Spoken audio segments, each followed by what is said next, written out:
हाल ही में यूट्यूबर ज्योति मल्होत्रा को पाकिस्तान की खुफिया एजेंसी आईएसआई के लिए जासूसी करने के आरोप में गिरफ्तार किया गया।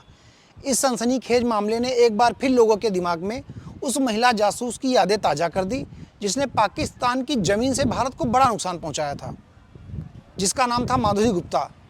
माधुरी गुप्ता कोई यूट्यूबर या सोशल मीडिया इन्फ्लुएंसर नहीं थी, बल्कि एक वरिष्ठ राजनयिक थी। माधुरी गुप्ता ने जेएनयू से पढ़ाई की, यूपीएससी पास की और विदेश सेवा में बड़े पद पर चुनी गई। इस्लामाबाद स्थित उच्च आयोग में 2007 में उसे प्रेस सूचना विभाग के सचिव के साथ साथ कई जिम्मेदारियां दी गईं। वहीं एक लोकल पार्टी में उसकी मुलाकात जमशेद उर्फ जिम नामक व्यक्ति से हुई, जो आईएसआई का प्रशिक्षित एजेंट था।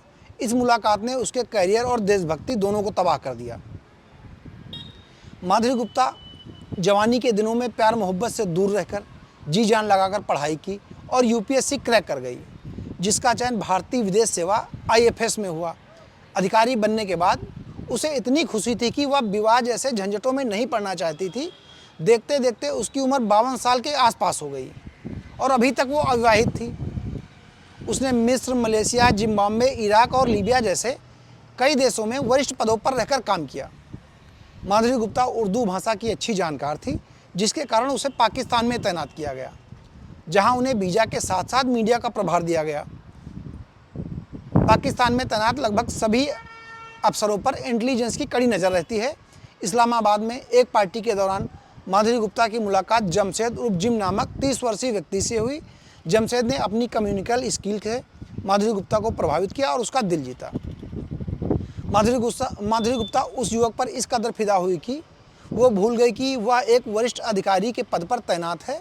माधुरी गुप्ता जमशेद के प्यार में पागल हो गई। माधुरी गुप्ता पर इंटेलिजेंस की नज़र और तेज हुई। उसके ईमेल और फ़ोन सर्विलांस पर लगा दिए गए। तब पता चला माधुरी गुप्ता जमशेद के प्यार में देशद्रोही बन चुकी है और वो भारत की गुप्त जानकारियाँ जमशेद को दे रही है।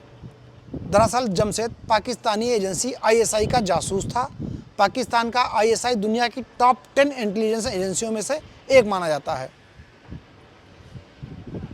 आईएसआई ने उसे ट्रेनिंग देकर माधुरी गुप्ता को फंसाने के लिए तैनात किया था, क्योंकि जब आईएसआई को पता चला माधुरी गुप्ता 52 साल की उम्र होने के बाद भी अविवाहित है, तो ज़रूर किसी न किसी साथी के तलाश में होगी। उसे भी रातों के समय नींद नहीं आती होगी, तन्हाई महसूस होती होगी। माधुरी गुप्ता भारत की इज्जत खुलेआम नीलाम कर रही थी। तब उसे किसी बहाने से दिल्ली बुलाया गया। दिल्ली उतरते ही उसे गिरफ्तार कर लिया गया। उसे 3 साल की सज़ा सुनाई गई, लेकिन कोविड महामारी के दौरान उसे कुछ समय के लिए जेल से जमानत मिल गई। जमानत मिलने के बाद अजमेर गई। फिर खबर आई कि माधुरी गुप्ता की मौत हो गई। उसे कोविड, डायबिटीज जैसी अन्य बीमारियां हो गई थी, जिसके कारण उसकी मृत्यु हो गई। अब सोचो, इतनी बड़ी अफसर जिसका अंतिम समय में अंतिम संस्कार करने के लिए कोई नहीं था, उसका अंतिम संस्कार मोहल्ले के लोगों ने किया और नगर निगम के लोगों ने किया। उसकी मौत के बाद ना तो कोई रोने वाला था और ना ही कोई अंतिम संस्कार करने वाला था।